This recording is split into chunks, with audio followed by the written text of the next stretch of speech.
Good morning दोस्तों, good morning बच्चों। Electrical concept में आपका स्वागत है।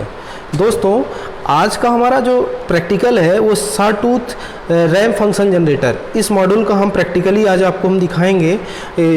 इस फंक्शन जनरेटर को इनपुट में 0 से 20 वोल्ट तक की सप्लाई चाहिए, ठीक है ना, मतलब डीसी वोल्टेज चाहिए इनपुट के लिए, और आउटपुट में ये हमको सॉटूथ वेवफॉर्म देता है। और सॉटूथ वेवफॉर्म किसकी होती है? एसी की वेवफॉर्म होती है। जिस तरह से स्क्वायर और साइनोसोडियल होती है उसी तरह से सॉटूथ भी एसी की वेवफॉर्म होती है, ठीक है ना। ट्रायंगुलर भी होती है, उसी तरह से सॉटूथ वेवफॉर्म होती है। अब इस सॉटूथ वेवफॉर्म को हमको देखने के लिए, आउटपुट में देखने के लिए हमारे पास दोस्तों देखिए स्मार्ट वर्किंग बेंच है, ठीक ना, इलेक्ट्रॉनिक के स्मार्ट वर्किंग बेंच है। ये हमारा डीएसओ है। यहाँ से हम आपको आउटपुट आपको दिखा पाएंगे कि इस फंक्शन जनरेटर में जो आउटपुट मिल रही है वो सॉटूथ है कि नहीं है, ठीक है ना। तो चलिए दोस्तों, आज हम आपको प्रैक्टिकल में इसको करके दिखाते हैं। दोस्तों, ये सॉटूथ जनरेटर के लिए जो हमको आवश्यकता होती है, यहाँ पर देखिए एक ट्रांजिस्टर की आवश्यकता होती है जिसकी वैल्यू 21 और 2160। अगर n है तो मतलब ये इसका मतलब ये ट्रांजिस्टर है, और इसका जो आपको इसका सिंबल दिख रहा होगा वो तो ट्रांजिस्टर का आप समझते ही हैं, ठीक ना। तो इसका जो है तो ये 2N160 वैल्यू का जो है तो ये ट्रांजिस्टर है, सॉरी कोड का इस रेटिंग का ट्रांजिस्टर है 2N2160। तो इसके माध्यम से हम किसी भी डीसी वेवफॉर्म को सॉटूथ वेवफॉर्म में बदल पाएंगे, ठीक है। अब यहाँ पर जो वोल्टेज है तो वोल्टेज को हम जितना बढ़ाएंगे घटाएंगे उस तरह से इस सॉटूथ वेवफॉर्म के जो एम्पलीट्यूड में परिवर्तन आएगा, ठीक है ना दोस्तों। और यहाँ पर रजिस्टर लगे हुए हैं तो अलग अलग जो है तो, और दोस्तों यहाँ पर जो रजिस्टर लगे हुए हैं तो हम इसका अपने सॉटूथ जो हमारा आउटपुट में आएगा सॉटूथ वेवफॉर्म, तो उसका हम यहाँ पर टाइम पीरियड उसका हम बदल पाएंगे। अलग अलग जो रजिस्टर से हम उसके अलग अलग टाइम पीरियड को बदल पाएंगे। तो चलिए दोस्तों, हम इसका प्रैक्टिकल स्टार्ट करते हैं। तो दोस्तों, हमारे पास एक बहुत ही बढ़िया इलेक्ट्रॉनिक वर्क बेंच है जो इसमें कई तरह के ऑप्शन मौजूद हैं। देखिए, इसको मैं आपको पूरा दिखाऊंगा। तो इसमें एसी सोर्स भी है, इधर डीसी सोर्स भी है, फिर हमारे पास सिग्नल जनरेटर भी है, हमारे पास डीएसओ भी है, हमारे पास एसी के लिए इधर एसी सोर्स के लिए प्लग करने के लिए है, और इधर पर हमारे पास जो है तो regulated DC dual power supply है। यहाँ से हम जो है तो 0 से 30 वोल्ट तक की डीसी पावर सप्लाई करंट और वोल्टेज को अपने हिसाब से मैनेज कर सकते हैं, ठीक है ना। तो दोस्तों, ये हमारे पास इलेक्ट्रॉनिक वर्क बेंच है, इसके माध्यम से हम इस प्रैक्टिकल को सफल करेंगे, ठीक। तो ये देखिए, ये है आइसोलेटर। हम इसको ऑन करेंगे, ऑन करते ही यहाँ पर इंडिकेशन ऑन हो गया है हमारा, यानी कि ये वर्किंग बेंच अब वर्किंग मोड पे है, ठीक।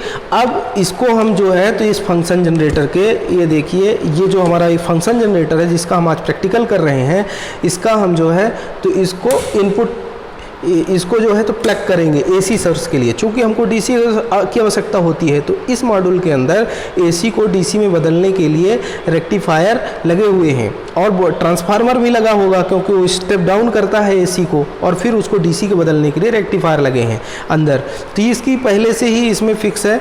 तो अब हमको यहाँ पर 0 से 20 वोल्ट के लगभग डीसी मिल रही है। तो चलिए दोस्तों, अब हम इसको चेक करने के लिए हमारे पास है मल्टीमीटर, ठीक है ना। इसको तो आप मल्टीमीटर को जानते ही हैं। अब इस मल्टीमीटर को हम डीसी में शिफ्ट करेंगे और इसके हम आउटपुट को देखेंगे। तो ये हमारे मल्टीमीटर के 2 प्रोब हैं। हम इसको जो है तो इससे हम इसका आउटपुट चेक करते हैं, ठीक है ना। तो अभी हम कहीं पर भी इसको एडजस्ट कर दिए हैं, और देखिए जैसे हम इसको इनपुट करेंगे तो इसमें कोई ना कोई आउटपुट, इसको हम ऑन करेंगे जैसे, तो इसमें आउटपुट हमको मिलेगा। 6 वोल्ट का मिल रहा है। हम इसको बढ़ा और घटा भी सकते हैं, अभी बढ़ रहा है फिर घटेगा भी, ठीक है ना। तो इस तरह से हमको ये सप्लाई हमको डीसी मिल रही है हमको यहाँ पर। तो चलिए अब हम इसको प्रैक्टिकली देखते हैं। तो इसके लिए हमको ज़रूरत पड़ेगी ऐसे प्रोब की। तो ये जो है तो ये प्लग है। अब इसको हम प्लग करेंगे इसमें डिमांड के अनुसार कैसे कैसे हमको करना। तो सबसे पहले हम जो है तो ये ब्लैक कलर की लेंगे और यहाँ पर प्लग करके, और इसको 100 किलो ओम रजिस्टर पे प्लग कर देंगे, ठीक है ना दोस्तों। और इसको 0 पे बिल्कुल सेट कर लेंगे। अब अब हम अगला क्या करेंगे कि ये हमारा आउटपुट है, आउटपुट में ये देखिए आउटपुट में 2 प्लग और कर देंगे, 2 प्रोब को और प्लग कर देंगे। अब इसका ये देखिए ये आउटपुट है। अब हमारे पास DSO का प्रोब है, ये दोस्तों देख पा रहे होंगे, ये DSO का प्रोब है हमारे पास, ये DSO का प्रोब है। तो इसको, इस DSO के प्रोब को हम क्या करेंगे, पहले तो हम DSO को ऑन कर देंगे। ये देखिए DSO को हम ऑन कर देंगे, तब तक DSO थोड़ी सी समय लेता है और ये ऑन हो जाता है, ठीक है ना। अब हम इसके हम पोजीशन को शिफ्ट कर देंगे, क्योंकि हमारा जो प्रोब है वो X चैनल पे लगा हुआ है। तो हम इसको क्या कर देंगे, इसको अपने हिसाब से बेस लाइन बना देंगे हम कहीं पर, ठीक है ना, आउटपुट लेने के लिए। अब अगला हमारा जो आएगा काम, तो वो है, वो देखिए ये जो हमारी प्रोब है DSO की, इस प्रोब को हमको करना है, ये प्रोब है, ठीक है ना दोस्तों। इस प्रोब को हमको आउटपुट में करना है। तो ये जो प्रोब होती है, एक प्लस टर्मिनल होता है और एक माइनस टर्मिनल होता है, ठीक है ना। ये जो है तो ये माइनस है, इसको हम माइनस में लगाएंगे। तो इसको देखिए ये उसके आउटपुट के माइनस में, फंक्शन जनरेटर के माइनस में हमने इसको लगा दिया, ठीक। ये देखिए ये फंक्शन जनरेटर के माइनस में ये चीज़ लग गई।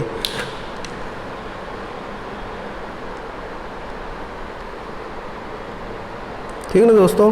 अब इसके प्लस में भी हम इसको लगा देंगे, ये देखिए अब प्लस में लगा दिए, ठीक ना। अब चलिए हम चलते हैं किसकी ओर, DSO की स्क्रीन पे हम इसका आउटपुट देखेंगे। अब हमको आउटपुट में हमको क्या मिलना चाहिए दोस्तों, आउटपुट में हमको जो है तो सॉटूथ वेवफॉर्म दिखनी चाहिए। अब ये जो है तो अभी तो दिख नहीं रही है सॉटूथ, तो इसका कारण ये है कि ये इतनी बारीकी में है, इतना कम वोल्टेज है इसका कि वो अभी हमको दिख नहीं पा रही। तो हम इसको एडजस्ट करेंगे अभी, ठीक ना दोस्तों। तो चलिए एडजस्ट करते हैं।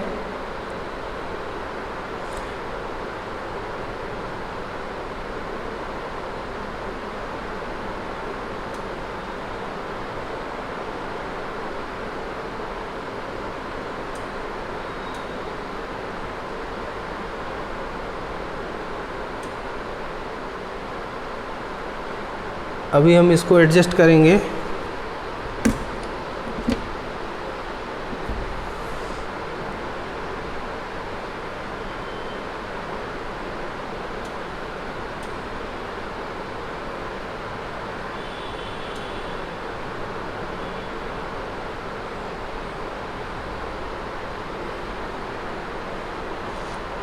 ठीक है दोस्तों, तो इसको हम एडजस्ट कर रहे हैं।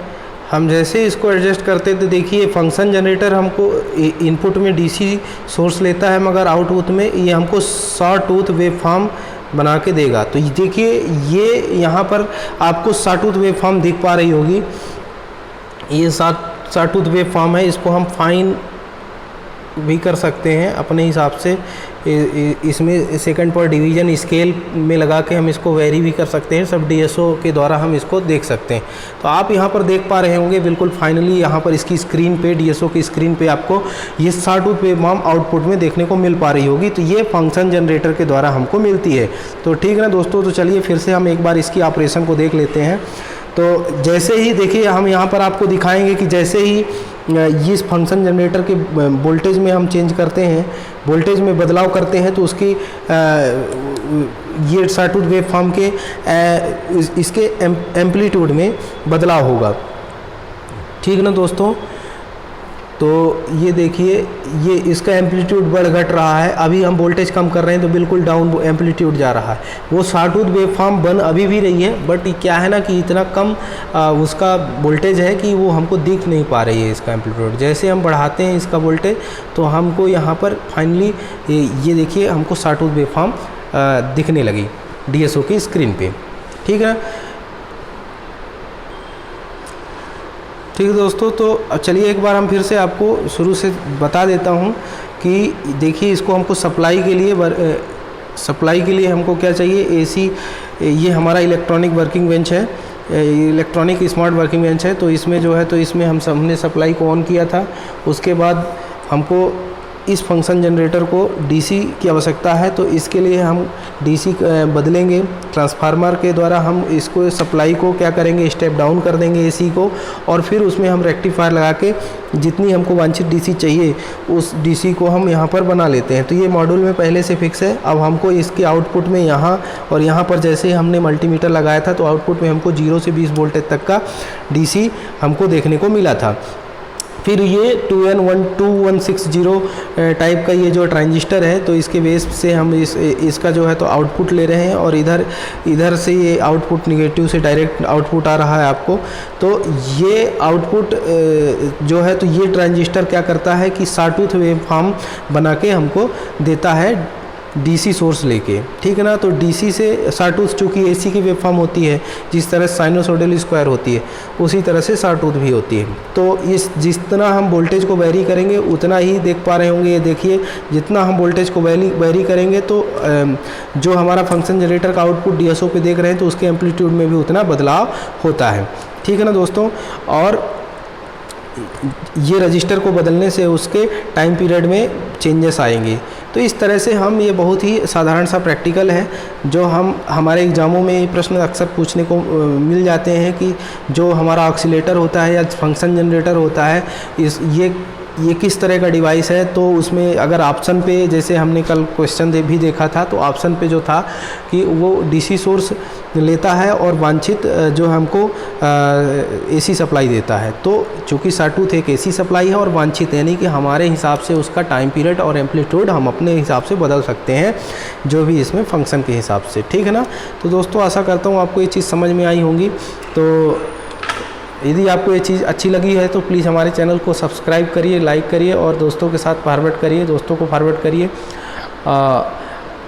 आज के लिए इतना ही, फिर हम आपको अगले वीडियो में अगले किसी प्रैक्टिकल के साथ मिलेंगे। तब तक के लिए धन्यवाद, जय हिंद।